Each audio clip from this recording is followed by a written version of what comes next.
Hi, in this video we'll discuss how the Honeybadger integration is done in all the Neeto products. So I'll be taking Neeto side for this case. So in all the Neeto products, the Honeybadger integration for the front end is abstracted to a higher order component called Honeybadger error boundary. So it is directly imported from Neeto comments. So going into Neeto comments, I'll discuss this part in a later video.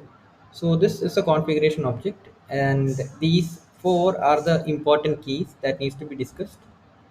Global prop is a mechanism for sending some immutable and important data from backend to the front end. So I'll keep this side by side to compare all the different global props and their corresponding values. So the API key is directly obtained from either the Honeybadger JS API key environment variable, or if it is absent, it is taken from the Honeybadger API key environment variable. We take the environment from the Rails env. So we previously used to use Node env, but the Node env will be production in both staging and production environments.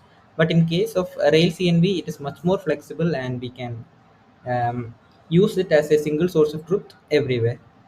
Thirdly, we have the Honeybadger revision, which we'll be discussing in more detail while discussing source maps. And finally, the development environments. So this is set such that in these environments, if errors are reported, it will not be sent to the Honeybadger dashboard. Okay, so now let's move on to the implementation part.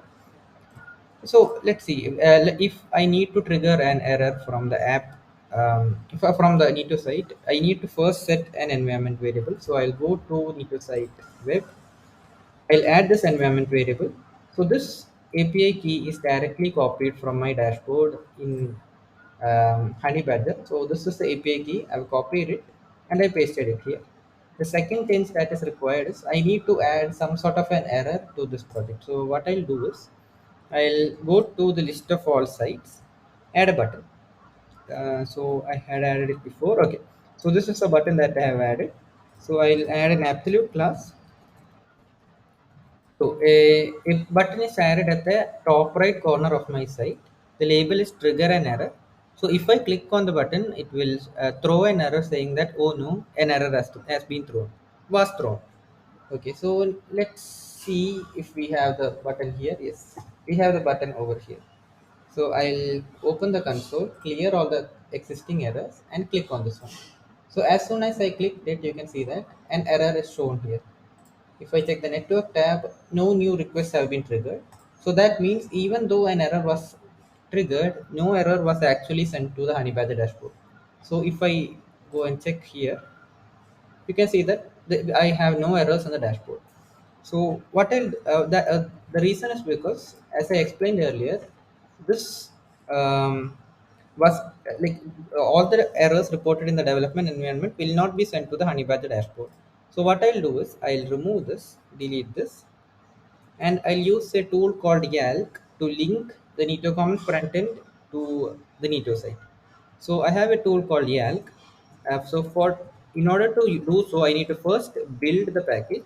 So this will create a new build with all the new changes that I've done currently, which is this line, and I'll use the Yalk tool to publish the new build to the local store. Within Neeto site, I can use the Yalk tool to link the Neeto Commons frontend. So this is essentially like creating a new publish to Neeto Commons frontend and then updating the version. Instead, I'm doing like this. So now I need to restart my server because there has been a major change. So now once this restarts, we can see whether the Honeybadger is properly reporting the errors. Okay, so the server will restart in right now. Okay, so this has been reloaded. I clear both console as well as a network tab, and I'll click on the trigger an error button. So I've clicked it, and you can see that the error was thrown here. If I go to the network tab, you can see that there are two JS requests, and these are done to going to the api.honeybadger.io API endpoint, and the payload is the error that has been currently thrown, and the error can now be tracked in Honeybadger. So now coming to the Honeybadger dashboard, I can see that the error is already present here and the environment is development. So when I open it, I can see that the error is actually coming from sites slash index.jsx file, and I get the line and column number, and it also tells me where the error has occurred. So even though I haven't uploaded any source maps to Honeybadger, the browser still deobfuscated the file and told me the error. So that's because in the development environment, the source map was actually present in the development mode, and it helped in giving me the right file. So this will not be the case in the staging and develop production environments. So we'll talk more about it in the next videos.